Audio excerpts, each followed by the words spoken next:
So, anybody want to play Bloody Murder? Ah! Ah! Let's hope so. Hello, huge movie fanatic Nate, stopping on by. This time I'm coming at you to review a lesser known kind of straight to video B summer camp horror movie, slasher movie slash comedy. I mean, I don't think it's supposed to be a comedy, but it kind of turned out that way, or at least my opinion. From 1999, distributed on, before it was Lionsgate, back in, well, 99, it was Artisan Entertainment DVD. The film, or the movie, or the whatever the hell this is, by the name of Bloody Murder. And this is a previously viewed DVD from Movie Gallery. And of course, you know, this is kind of a cheat because, I mean, obviously the artwork features a kind of a hockey mask wearing character welding a chainsaw, and oh yeah, the eyes make you think of Scream. I actually forgot to mention that this is a very kind of heavily, you know, when you watch it, you definitely get the sense that it's very kind of inspired by, or in a lot of the dialogue, or kind of inspired by Scream. This is just, you know, when this movie went into production or whatever, it was probably, even when it came out, it was only a few years after Scream and the whole kind of Scream / Kevin Williamson teen horror movie craze. So, you know, right after that happened in the late 90s, a lot of independent, just B movies, no budget, straight to video movies were kind of trying to cash in on that, just the success of the Scream, you know, movies, and this is one of them. Obviously, this one is also trying to cash in on kind of Friday 13th. I mean, it's like Scream meets Friday 13th meets just, you know, WTF Cinema or whatever. That is, you know, kind of the short version of this film, Bloody Murder. So right off the bat, this movie starts with this kind of urban legend scene. Just this car, you know, runs out of gas at night in the middle of the woods, and this male character gets out with, you know, gets a gas, you know, container, and just walks backwards, or I mean not backwards, but walks back, you know, walks away, presumably going to walk to a gas station or whatever, only to be met by, you know, this, what the hell's the character's name? Did they say in the back? Yeah, Trevor Morehouse is the, oh, this also, I almost forgot, this kind of movie kind of plays off of the original My Bloody Valentine as well. Of course, this is before the remake of My Bloody Valentine, so at the time there was only the original. So that's another movie that this movie kind of plays off of, because if I can spoil it, you know, the character everyone talks about in the movie, this Trevor Morehouse character, you know, who's supposed to be the kind of the hockey mask wielding guy with the chainsaw, really with the exception of, like, I guess the kill at the beginning of the movie and one of the kills of one of the counselors during the movie, isn't really the killer. It's kind of like a whodunit. That's one of the things that it rips off from Scream. It's just kind of like, it's, you know, the killer is one of the, you know, cast of characters in the movie. I forgot where the hell I was going. I guess I was just talking about the goofy kind of, you know, kind of dumb and cool at the same time. I mean, the only reason the opening scene is, you know, / kill scene is cool is because it's just dumb. But this guy, you know, going with the gas can, runs into, you know, presumably Trevor Morehouse welding a chainsaw. I think there's like a little bit of a chase scene at the beginning of this movie with the chainsaw, whatever. And I think the guy gets, it's funny because it doesn't even look like it's even running. I mean, there's no smoke that we can see coming from the chainsaw or whatever. It's probably not even running. They probably just added the sound. But you know, the movie starts with this very kind of lazy, well, the whole movie's, you know, in my opinion, is this lazy kind of, you know, just half-assed attempt to do a horror movie. So the opening scene's kind of fun, and then it just cuts to the, you know, the opening credits with these, you know, group of kids or whatever, counselors, you know, late teens, early 20-somethings going to this, what the hell's the name of this place? Oh, Camp Placid Pines, I think. Presumably this movie was filmed in, you know, I would imagine California. It definitely has that, you know, dry dirt, you know, and all this pine trees and all this kind of, and it definitely has a California, maybe Northern California look to it or something like that. I would imagine it's filmed in California, maybe not, I don't know. But, you know, one thing I will say off the bat, if I'm going to say a good thing about this movie, is I do kind of like the filming location they filmed it at. I would imagine it was a real, or it had been a real camp. There's some shots of some cabins where it looks like, I don't know if this is a still operating place or a place that has gone out of business, because there's some ramshackle looking cabins if you look closely and this and that. So who knows where the hell they filmed it, but regardless, I mean, it's in a wooded environment, and I do appreciate the environment this movie takes place in. So basically that's it. The premise of this movie is, Carlotta, late teens, early 20-somethings, going up to get, very much like with Friday the 13th, the original one from 1980, going up to this camp, Placid Pines, to get the camp ready for a summer time of campers or whatever. And this movie also features, in an attempt to frickin' try to capitalize slash rip off the original Friday the 13th. This movie also features a kind of a,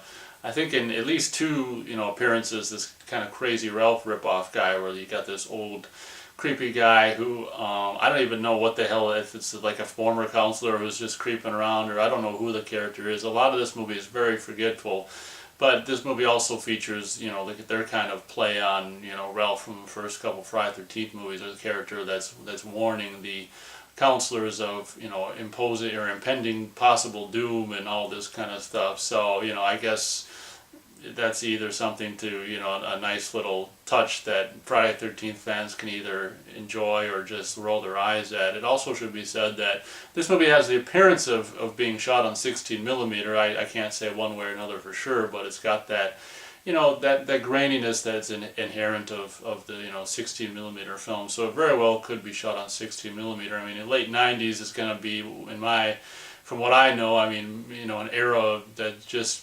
right before you can probably get like high resolution digital, movies, like high definition footage, cameras and stuff. I think in the late 90s, I don't think that stuff was very readily available yet. So this is probably shot on, if not 16mm film, some kind of film, maybe 20mm. That's a joke.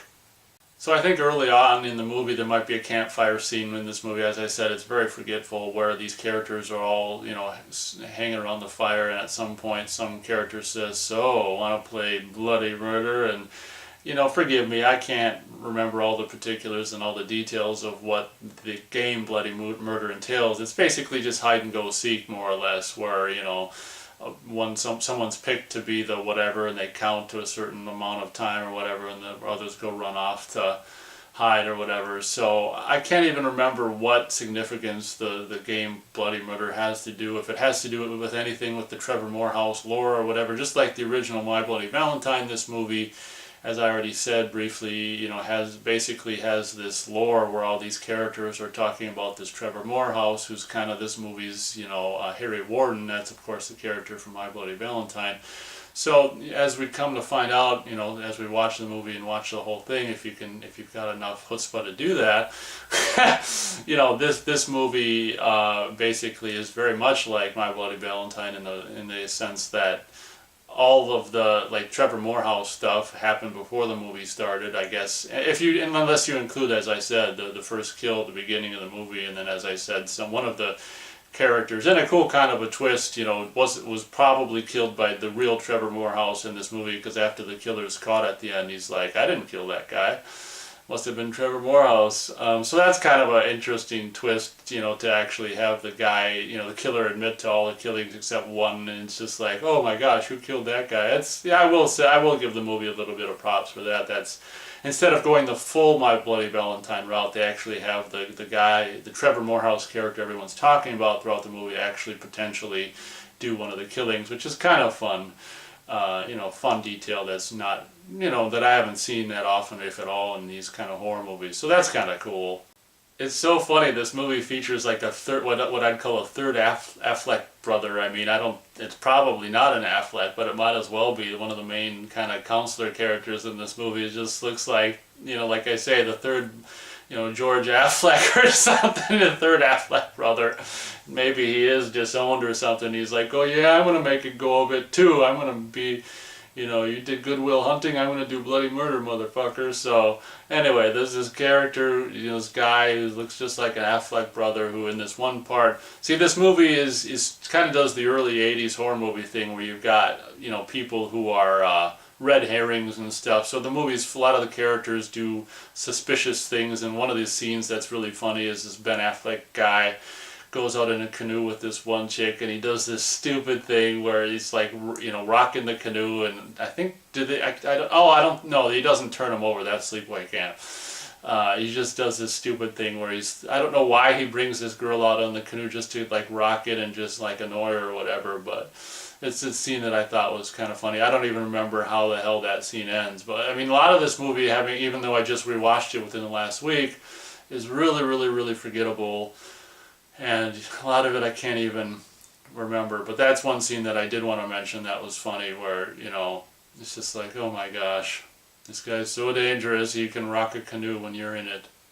So basically, in my opinion, that for the first half of this movie, it's like they had absolutely no it's almost like they had no idea or no inkling or anything on how to actually do on-screen kills. So like the kills that happen like for the first half of this movie are basically virtually just, I don't know, like I say, kindergarten or grade school effect, quality effects and kills and just stuff you don't see on camera and just, fake blood on the ground with the Ritz crackers and all this kind of stuff. So, don't expect a lot. For the first half anyway, basically, from what I can remember, the kills are relatively just lame and, more or less off camera or just, more off camera / just lame in general. And that's something that I should say, being a horror movie, slash slasher, that didn't really work very well. Horror movie and slasher movie fan, that the first half of this movie, the kills are, really almost just, might as well almost be non-existent. They're that kind of just bad. So maybe 30 minutes or 40 minutes into the movie, you become very much aware of, like, the movie, I don't know, if in my opinion, doesn't really have any forward momentum, and doesn't seem like it's progressing towards anything. It's just like, it's one of these movies that just kind of exists in a lot of the actors, although, the main girl or whatever is kind of attractive. I mean, most of the characters are just wooden. Some of the dialogue towards the beginning of the movie and possibly sprinkled throughout the movie, as I said, is a kind of a attempt to do, Kevin Williamson era, Scream-ish kind of just, cute, smart, hip young person dialogue, and it's just like, oh my gosh, when it's, in the guise of this kind of, B straight to video horror movie, it's just like, oh my gosh, it's just like, oh geez. So that's something about it that's kind of annoying. And personally, this is basically like a whodunit mystery kind of movie, and personally, that kind of thing, or at least in this case, doesn't particularly interest me. There's this main character girl who's like, if you want to call her the final girl of this movie, I don't remember her character's name or anything like that, but if you've seen it, you know who she is, and if you haven't seen it, you don't know who she is. She spends like the majority of this movie emailing back and forth with her dad about, her dad was like was previously a camp counselor at the same camp that she's now a camp counselor at, and it's just like she's trying to figure out the past history of, certain characters and certain people, and just having this constant, I mean, you might as well just call this bloody email murder. I mean, it's basically just constant, maybe not constant, but, it happens a lot where this main character is just emailing back and forth with her dad, and whenever she sends an email or receives one, it's just like, the person, the character or the actor, or the, playing the character will do this, just basically reading the email with this really weird, just echoey voice, and it doesn't matter who's doing the voice, if it's the guy playing her dad or her herself. It's like they go into an echo chamber to record the dialogue of them reading the emails. It's just like, what the hell? It's just like, Dad, did you know, back when you were a counselor here, did you know about anything going on, or did you know a guy by this name? And it's just like, hi sweetie, glad you're having fun. No, I don't remember a guy by that name. Take it easy. So there's at least 3 or possibly 4 or more, I don't know, situations where she emails Dad and Dad emails back, and it's just like, oh my gosh, it's just a whodunit kind of a mystery thing, and / Friday 13th movie / My Bloody Valentine / Scream. It's just like, oh man, it's a mishmash of all kinds of stuff, but at the same time, it's like not enough is really going on to keep, anyone's, or mine in particular's interest, and it's just like, what am I watching? So probably about halfway into the movie or something like that, I found myself being very surprised when I thought I remembered the kills throughout the whole movie just being like they are in that kind of the first half where they're just either just dumb or on screen or off screen just crap. Well, halfway through the movie or so, there's this character who's like just very much like with Brenda in Friday the 13th, 1980, setting up the archery range or something like that, and as he's doing so, like, you know, a guy welding or wearing, I should have mentioned that, like, the Trevor Morehouse character wears something very similar to this thing. It's almost like a cheaper version of this. This is an actual, you know, thing that's actually made for sports that I got in 1990, trying to do my best to get a hockey mask, which has been featured, of course, in Sleepaway Camp 2 and 3 and you know, Bloody Murder. But Trevor Morehouse wears something very similar to this, so that as this character, this camp counselor character, is setting up an archery range, there's actually a kind of cool kill with, you know, actual. I think he does. I think he uses. Does he use a? I can't remember if he uses a crossbow or is that maybe that's a Bloody Murder too. But there's this cool scene where this guy setting up the archery range actually does get impaled with like at least 2, possibly 3, but at least 2 arrows, which is done in a way that's actually like, it's kind of like when I was reviewing Friday the 13th earlier this summer, and I said it would be relatively easy to do to show Brenda being killed with the arrows. They actually do that in Bloody Murder, and for the first kind of decent kill in this movie, probably about halfway through or halfway into the movie, there's a kind of a, I don't want to make too big a deal out of it because it's not that great, but compared to what we've seen so far in this movie, the kill with the, you know, character at the, you know, archery range and killed by arrows was pretty cool, and so something worth mentioning. So, you know, good on them. Maybe they actually halfway through production got some guy or found some guy who could actually do some decent on-screen kills, because I think for the rest of the movie, like the last half, I think the kills are maybe a little better than the first half. That's kind of how I remember it being. So even though like halfway through the kills actually get, not to say that they're amazing or anything or any kind of Time Savini effects, but they actually go from being just nothing or to actually a little bit of something, you're still very much aware at this point, you know, as you're approaching the hour mark, or, you know, you're getting a little bit past the hour mark of the movie, you're just like, oh my gosh, at this point the movie's just wearing on and on and on. And it's really, you know, even though it is a kind of a cool filming location, it's really not a very, you know, interesting movie very much at all. It's not very entertaining movie, or doesn't really keep your interest in, you know, maybe probably an hour into the movie you're really finding it difficult to even continue watching it. So that, you know, that's something that I wanted to not forget to mention. So yeah, kind of boring movie. Oh yeah, later on towards the end of the movie, I think the Affleck brother, the third Affleck brother, George Affleck, his character gets his throat slit in a kind of a, as I was saying, like the second half of the movie, they actually do a little bit where they actually put some effort in to try to do kills that are on screen. So I'll give him some props there. So the Ben Affleck guy dies just trying to change his tire. I mean, just, I don't know, the kills are just so random and just like, oh my, well the whole movie is, it's just, I don't know. The filmmaker, in my opinion, has got no real idea about how to make a horror. It makes you wonder, you know, who they get to make these things, and if they have any semblance or any interest in horror movies at all, or if there's some guy who just want to make, you know, I don't know what, you know, children's television programs, and they say he's got to make this horror movie before he can start doing children's television programs when he really wants to do Sesame Street.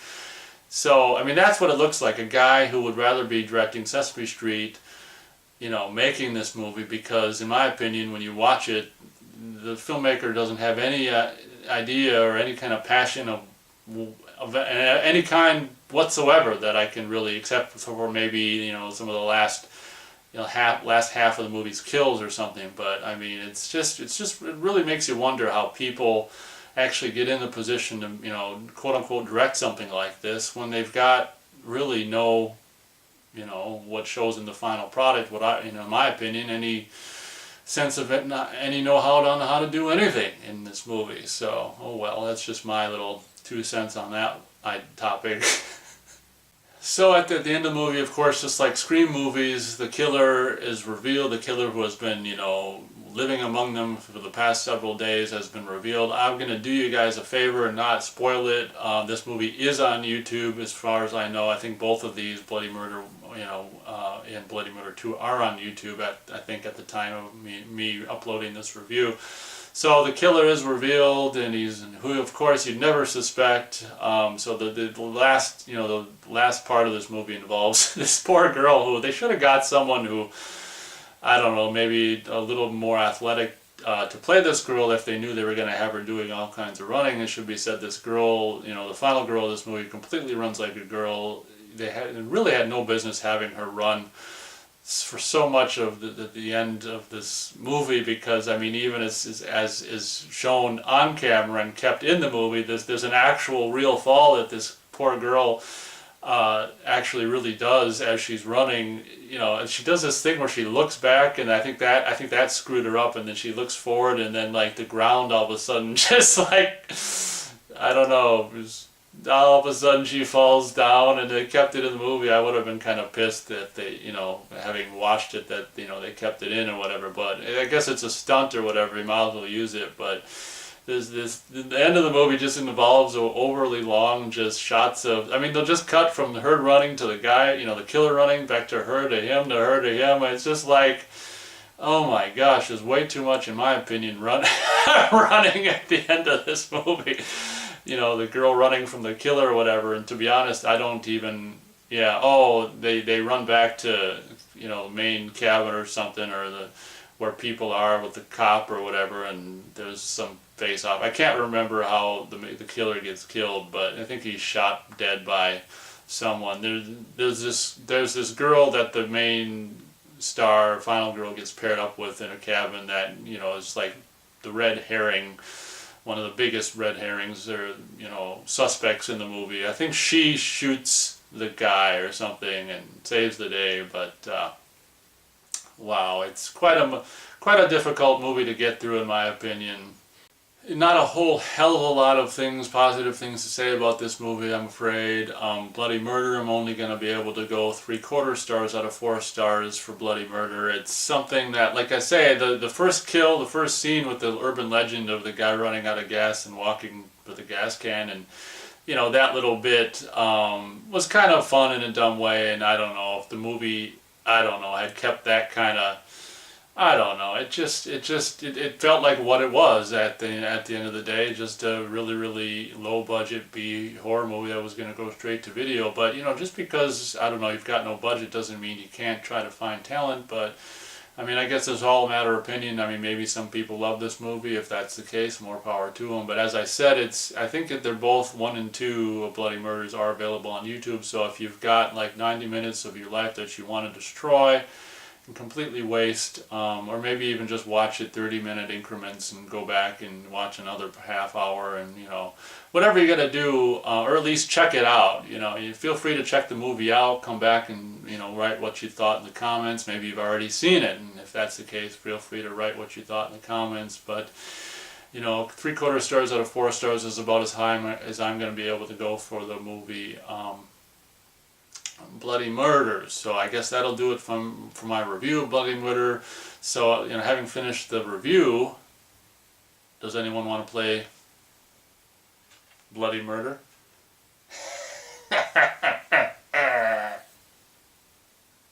Thank you very much for watching, and as always, we'll catch you on the next movie review.